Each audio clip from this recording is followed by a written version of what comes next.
Once again, we start with overnight news from northwest Albuquerque, where police surrounded a home and blocked off the area around it. Yeah, it happened early this morning, and during it all, we understand shots were heard. Police were called to a home near Candelaria and 4th in reference to a domestic dispute.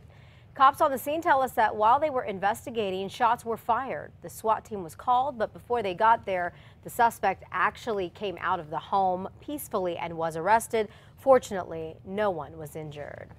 In some other news this morning, we sure hope the University of New Mexico has a hefty savings account because it will need it if the school ever decides to fire the new basketball coach. Yeah, we took a very good look at Coach Craig Neals' contract, and we learned that if he gets fired, he'll get the biggest chunk of change ever for a buyout from UNM. News 13's Alex Goldsmith explains.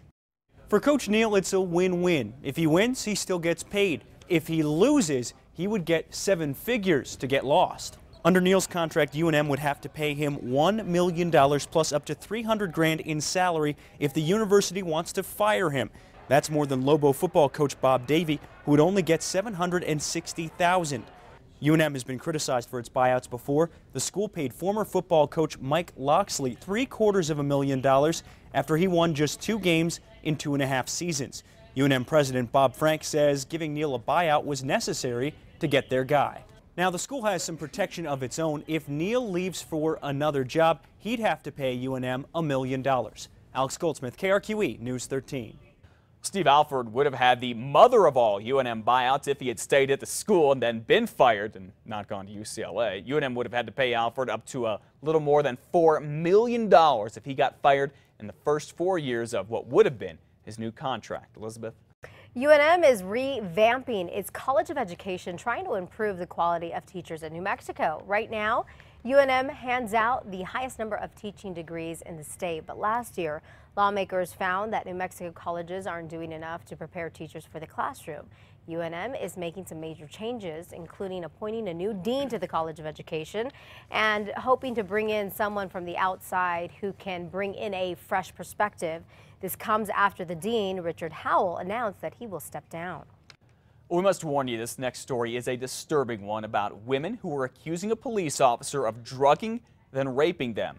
Joe Ballesteros worked as a New Mexico State police officer for more than a decade in Santa Fe, Farmington, Deming, then his last stop in Las Cruces. Sources close to the investigation tell us here at News 13 that 2 women say they met Ballesteros in a bar in El Paso, Texas, and he brought them back to his house in Santa Teresa, New Mexico, about 5 miles away. The women say that is the last thing they remember before waking up later at the house.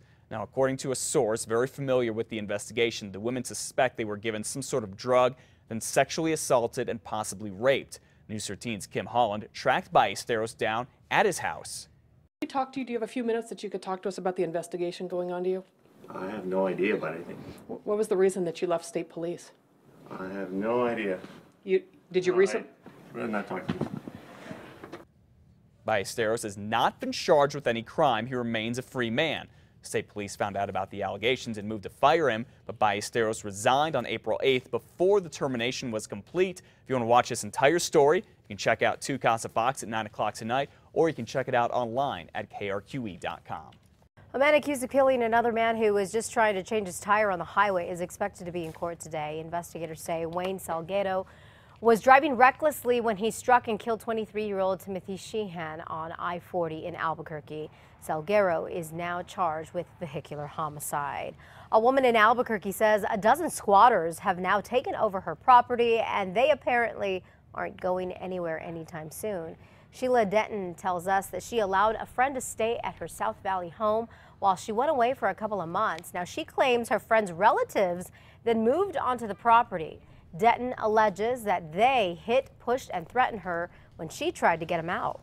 I just need help and I want protection because I'm scared for my life. She says she called sheriff deputies. The people on the property claim that they have a verbal agreement with Denton, allowing them to stay. Deputies now say this is a civil matter, so she will have to go to court to have them evicted. A new juvenile detention center in southern New Mexico is now looking for dozens of people to work with troubled kids. CYFD is having a job fair next week in Ruidoso, looking to hire 50 people for the new center. It'll be open in October near Fort Stanton. It's where Camp Sierra Blanca used to be. The nation's most powerful Senate leader is publicly shunning longtime New Mexico Senator Pete Domenici. It's the latest in the public relations fallout after the former New Mexico senator admitted that he fathered a child out of wedlock 35 years ago with a much younger woman. Domenici managed to keep the affair a secret for decades, creating a good working relationship, even friendship, with Senator Harry Reid. Now the former New Mexico senator wants a hearing with Reid, but apparently he's not getting one.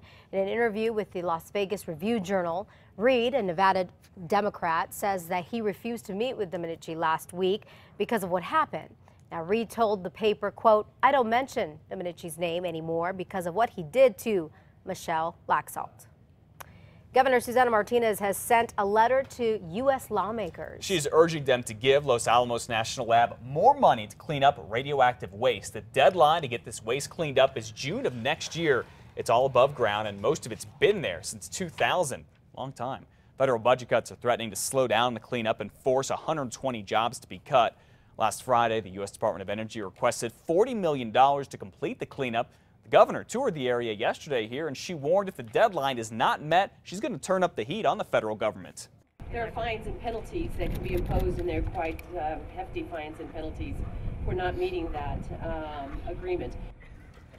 Still a long way to go. Right now, the cleanup is just about 40% done. The governor says she has called the Department of Energy, and she talked with Vice President Joe Biden about this, trying to get the extra money.